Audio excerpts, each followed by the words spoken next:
When did the third eye awakening start? Oh, when this started, when Mahadeva initiated Devi, it started. Oh. I think around 60,000 years as per the calculation of the present time. Because this Varanasi is, this is the place it happened. Here only it happened. So at least 60,000 years before. Swamiji, In I the have normal scale of years, but there were breaks in between the 60,000, like other yugas, and there was Pralaya. And Pralaya is a timeless zone, so you can't calculate. If you calculate in this normal scale of time unit, around 60,000 years is what I am feeling. Yes, yes, yes.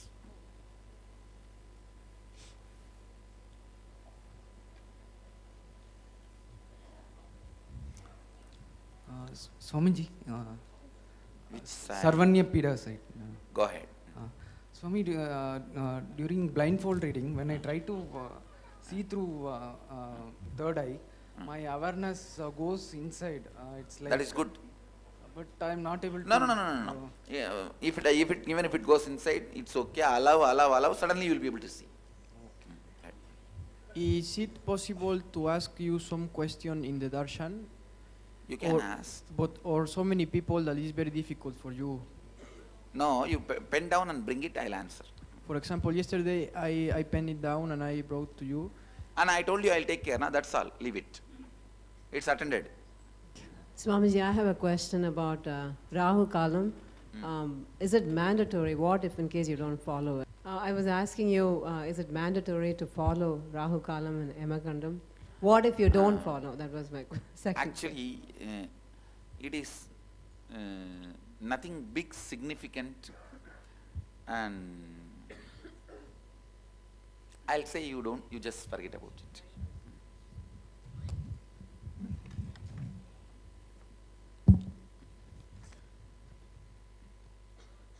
Swamiji?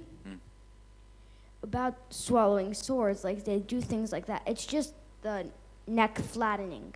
They just do it, it's just the muscles trying to flatten, and so it's not really city. Swamiji? Which side? No, there was kitchen side. See, I myself don't follow Rahu Kalam Yamakandam in my life or Sangha, but whenever they do ritual, when they follow, I don't say no. I tell them, all right, do it as per the ritual. But in original Agama itself, I don't see Mahadeva anywhere referring or giving instruction to avoid things during Rahu Kalam. I don't see Mahadeva telling it. So you can better, don't need to bother so much about it. But some of these priests, they will not listen to me even if I say so. I tell them, all right, you live as you want. So there are some things which Mahadeva has not told in Agama, but which has become practice by system. So those things, I also don't interfere. I give them, it's like giving space to them, and I leave it. You said that you don't lie down, right? But what if someone's sick and they have to sleep? But what? Sleep, then what can be done? See, I am very serious about this, all this muddy orthodox thing, like before taking bath, if something touches, I'll sprinkle water on it. See, for enlightenment itself, there is no boundary, no rule. Once you become enlightened, nothing touches you. I just celebrate all this because he said it. Mahadeva says in Kamikagama, it should be fresh cloth which is not touched by you before the bath. After bath, which you are supposed to wear and all that, because he gives instruction. He even gives instruction to the extent of how you have to brush, how many times up, down, and how you have to go for 1, 2, 3, and after that how you have to wash yourself. All that he gives an elaborate instruction, and I enjoy all this instruction. Even when I am brushing the teeth, I just know that I am doing it as he said. That gives me a lot of joy, so I do it. Actually, people who take care of me, that's a big thing, too much work for them. Even by mistake, if I touch it, I'll be sitting in the bathroom and telling them, hey, get me the new set dress. They'll have to come and replace it and go, and when I come out, I'll have a water in a copper bowl and sprinkling it all over everything. I'll make everything wet. Even the lamp which is kept for my puja, even on that also I'll sprinkle the water.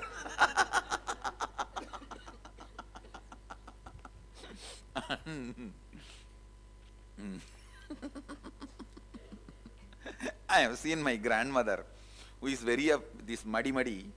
She will wash even the gas cylinder before cooking, really. See, by then the gas cylinder has come into day-to-day life, and she died very recently. I think 2-3 years before only she died. And she will come after taking bath with that wet cloth surrounding and the wet towel and wash everything, including gas cylinder. And and I enjoyed my grandfather also is, and I think he left the body when he was 97. But till the last day, I have not seen him missing a single day puja, the Shiva puja, which he received as an initiation from the family hereditary. Like before marriage, you will be initiated and given the deity and all that. And I have not seen him single day missing. And I have not seen him a single night missing, sitting and chanting at least half an hour to 1 hour. His voice is not like a good or audible and all, and he will sit. Everyone in the house will be, you can't tell anything because he is the head of the house, and they will all be keeping quiet. No one can sleep, but he will sit and Mandiramavad Nire Vanavar Melad Nire Sundaramavad Nire Tudika Badvad Nire Sendu Varvayu Maivangan Alavayandir Nire. It will be midnight, 1 o'clock. No, because that is the time he will come back from the, he runs the rice mandi. He was running the largest rice mandi in the whole area, and he had rice mills. It's like this family, 2-3 family controls the whole rice market. Supplier and the rate fixing, everything, these guys, they are like a strong group. So only in the midnight he will come back from the mandi, and I have never seen him even the last day, and that sincerity which gets mixed with orthodoxy, because I wanted to keep that sincerity, I am keeping this orthodoxy alive. Even though we say it is not required and all that, when you miss orthodoxy, in course of time the sincerity is also lost. That is why somehow I felt it is so vital, and above all, I just want to respect everything produced to me and keep it alive. Everything produced to me and keep it alive. And so sincere in everything he did. Never anybody comes for donation, any temple will go empty-handed. Never. His whole income, every month he will keep 10% out. That is kept in separate galla, on which Arunachaleshwara's photo will be stuck. He will say, hey, it is his money. Means Shiva's money. So anybody comes for any, whether it's a sadhu or a beggar or a temple building or some anything, he will give whatever based on their project and whatever he feels like. The remaining, finally, he will put it in a yellow bag and go and put it in the temple undi, main temple undi. That month, tomorrow, start of the month, Tamil month only. They always see the accounts based on Tamil month. The one day, the last day of the month, that night, he will tell the whoever is close to him, and that means the next person, he will tell, hey, put everything into a yellow bag, the yellow cloth and carry it. That night he will put it in the temple undi and come back. I have seen tons of things in his life kept alive because of orthodoxy. That's why I developed so much respect for orthodoxy. And these few people have influenced me and impressed me so much. I feel it is like my gratitude, keeping my orthodoxy, and passing it on to at least few people who listen to me. So anybody who wants to listen to me, I will sincerely recommend, keep this orthodoxy and traditions alive. Keep it alive as a celebration. He's from the family I am born and brought up. He knows. He's actually, his grandfather and my grandfather are brothers. So even in his family I have seen all this orthodoxy, and that they won't miss 1 inch, 1 step. And in the Amavasya you have to feed 11 sadhus, means it will not stop with the 10. They will be sitting and waiting for the 11th guy to come. And it will be going on for 1 hour, 2 hours. They will be sitting and waiting.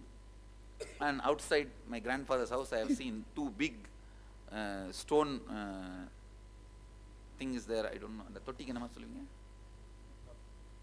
Tub. They will keep one water, another one, all that kanji and rice water, everything. For the cows, walk in the street. For the dogs, walk in the street. And there will be one bowl where they will keep all the grains for the birds to come and eat. Every day I have seen morning you will come and refill all that and go. Still there, it's still there.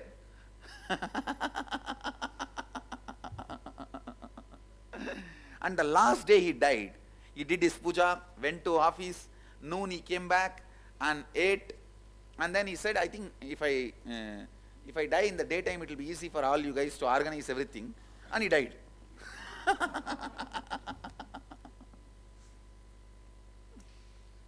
And the way they impressed me, and nothing could influence them and change the way they make decisions other than their dharma, other than what they cognized as dharma. But it is so unfortunate. Just the next generation, my parents, my mother asked that, but my father never stood in this way. Or even my uncles are not standing in the same way my grandfather stood. The next generation itself, such big break. Such big break. They try a little bit, like they still maintain all the contribution my grandfather gave, like only the name related things they are maintaining, but never I have seen them doing it in their personal life. Or I never have seen them believing it in their personal life.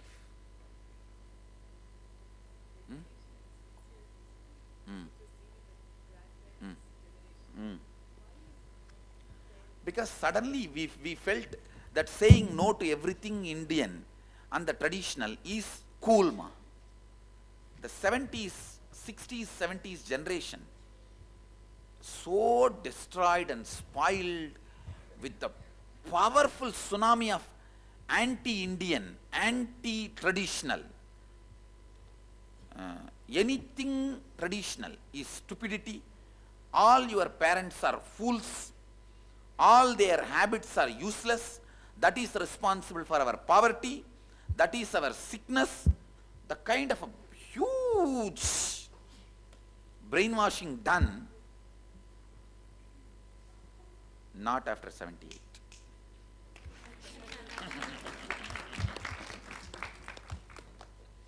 Swamiji, when we go for darshan, what's best? To go each time with different, only one desire? No, you can ask anything different. Like a No list?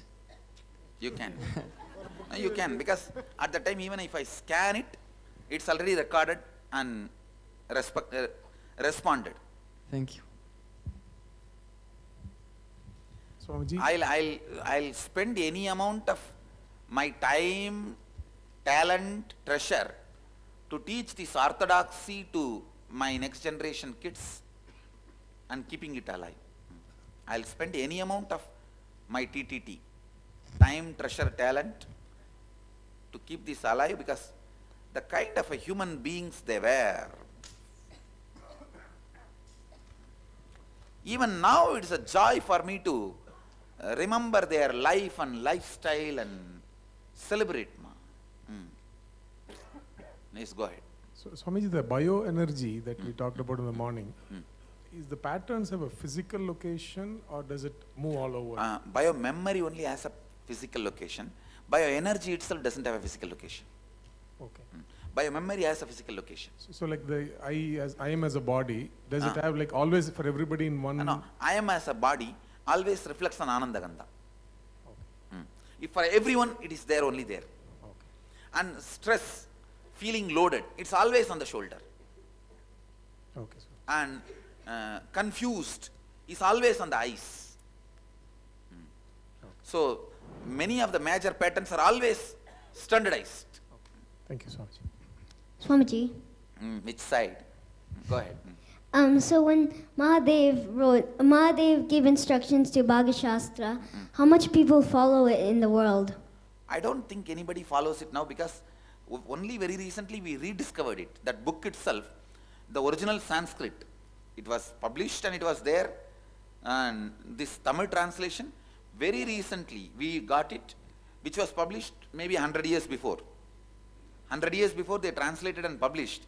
But I have not seen in single monastery and single guru spoke to me about this Bhagavad Shastra.